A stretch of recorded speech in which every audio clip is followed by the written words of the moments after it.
I'm going to do a video on what I use to heat my shop in the wintertime. And also at the end of the video, I'm going to give you a really good tip on this heater that a lot of people have never really thought about. So let's go take a look at it. This is the heater that I use for my small shop. I use a Dyna Deluxe 80,000 BTUs. This is actually the second one that I had because my other one took a dump on me before it was even midwinter. And I'll go over exactly the reasons why. So basically what happened with my old heater, when it got extremely cold out and when it was running, eventually your eyes started burning and everything, which tells you that it's like the fumes and everything. And then of course I checked the filters and everything. I took the filter and the filter was just full of gunk. And it even smelled like diesel, which it shouldn't because the air flows through the filter into the heater. So I ended up chalking it up as just a defect because, things like that do happen, mostly when things are mass produced. So I ended up getting another one. And so far I'm not having no problems with this one besides the temperature gauge. If you're on an odd number, it doesn't like to kick in right away when it falls below that temperature. But otherwise, I can live with that. I have no smoking issues. And plus, I also did something a little bit different to it. I use diesel. There's all different types of grades of diesel out there. You have your off-road diesel, which is tax-free. It's more for farmers. And then you have like your diesel 1 and diesel 2. I'll use the farm diesel if it's available, or I'll use the regular diesel that you get at any old gas station. Diesel at the gas station, they won't put that winter blend in until later on in the season.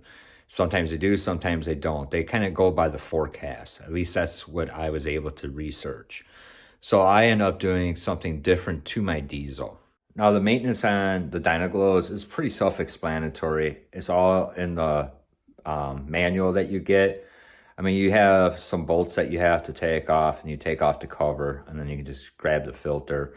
Actually, you don't really have to take off the whole cover. You can just take off partially, like one side of the bolts there, and then you just swap them out. You got like a probe of some sort in there, almost like a lens. Sometimes that gets dirty, and there's just typical maintenance that you would have with a heater. You actually kind of want to try to keep up with that as best as possible. Doing a lot of woodworking, and if there's a lot of dust, that filter will get kind of clogged up. So I highly recommend just buying 2 because you can just wash it with water and mild soap, and then just put the new one in, let the other one dry like in your house.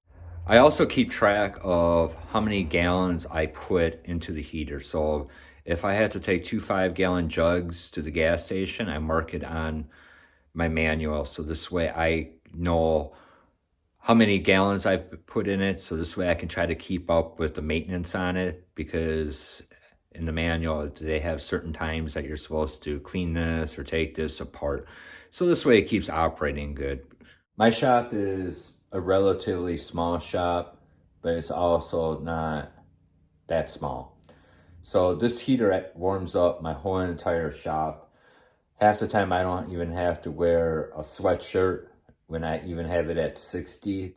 Now with all fairness with this heater, I know people that has had this heater for years. I know one guy that actually had it for one of his for like 2 decades. So I'm gonna get into what I put into my diesel fuel and how I store it for this heater. I use an additive that's anti-gel. Usually people put it in, it's actually kind of made to be put into pickup trucks and everything when it's extremely cold out and that winter blend's not so cold out. I've had no problems whatsoever. I haven't had no gelling up in the heater, in the filters, nothing. And this stuff works great. Now, it doesn't have to be this brand. It just has to be something for diesel that's anti-gel. If I had to grade this heater, or if I would buy another one, I would definitely buy another one, but I would give it a B, just for the simple fact of there's always something quirky wrong with them. out of the majority of the people that I know that bought them and the problems that I had. But as I said, that anti-gel really does help a lot, mostly when it's extremely cold out and your fuel is gonna sit. So that's pretty much what I give it, and this is what I've been using in my shop. And if you want to see exactly how big my shop is, because I didn't really go through this with this video, I do have a video out that's called Shop Tour 2022, which I kind of go through my whole entire shop and also give some of my tips of how I organize and what goes on in it.